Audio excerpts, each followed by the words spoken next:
So the question is, the electric field in a region is given by E vector is equal to 2 I cap plus 4 j cap plus 6 k cap into 10 power 3 Newton per coulomb.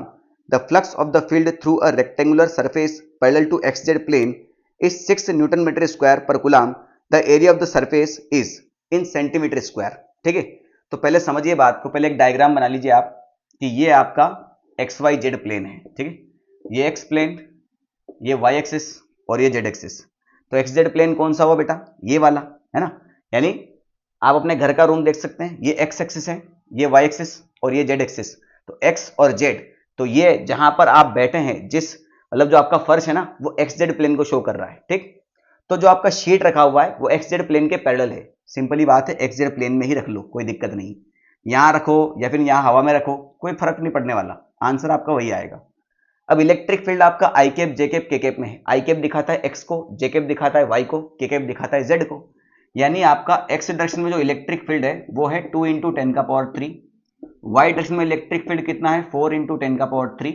और Z direction में electric field कितना है बेटा अपना? 6 into 10 का power 3. ये दिया है आपको. डन है. अब हमें फ्लक्स दिया है, टोटल फ्लक्स दिया है, ये टोटल फ्लक्स दिया है. अब ध्यान से सुनना मेरी बात को कि अगर आपको कभी भी क्वेश्चन में, आईआईटी में कभी भी क्वेश्चन में आपका शीट जो है अगर वो सिर्फ एक प्लेन में रखा हुआ है, तो इसका मतलब जो आपका फ्लक्स है वो तीनों में से किसी एक इलेक्ट्रिक फील्ड की वजह से ही दिया हुआ है. ये देख लो. अब तय कर लेते हैं, डिसाइड करते हैं कैसे. फ्लक्स का फॉर्मूला होता है बेटा अपना ई ए कोस थीटा. भाई यहाँ Q divide by epsilon not तो लगेगा नहीं.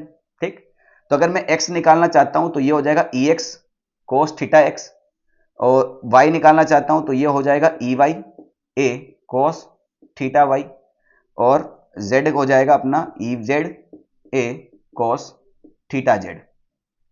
अब ध्यान से देखते हैं, शीट अगर आपका XZ प्लेन में है, ऐसे रखा है, तो इसका एरिया वेक्टर या तो ऊपर होगा या फिर नीचे होगा. भाई 11 में भी पढ़ चुके, 12th में गॉस लॉ में पढ़ चुके कि 2D सरफेस का जो एरिया वेक्टर होता है इस सरफेस के परपेंडिकुलर ऊपर होता है या फिर नीचे होता है.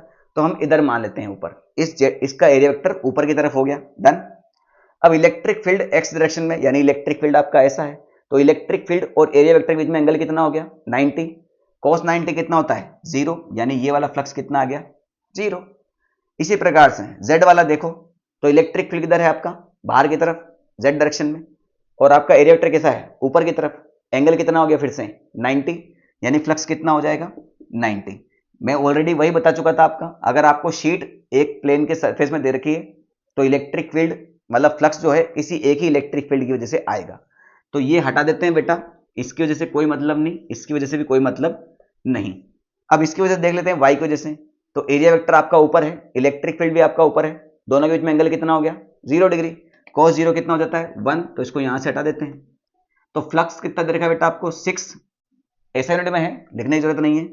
इलेक्ट्रिक फील्ड कितना है अपना? वाई डायरेक्शन वाले लेना है. अब एक्स वाले से और जेड वाले से हमें कोई मतलब नहीं है, तो ये हो जाएगा 4 इंटू 10 का पावर 3, और एरिया निकालना है.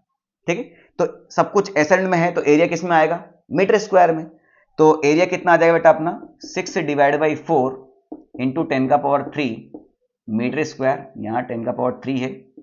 ठीक है, तो ये कटा दो बार, ये कटा 3 बार. 3 डिवाइड बाई 2 इंटू 10 का पावर -3.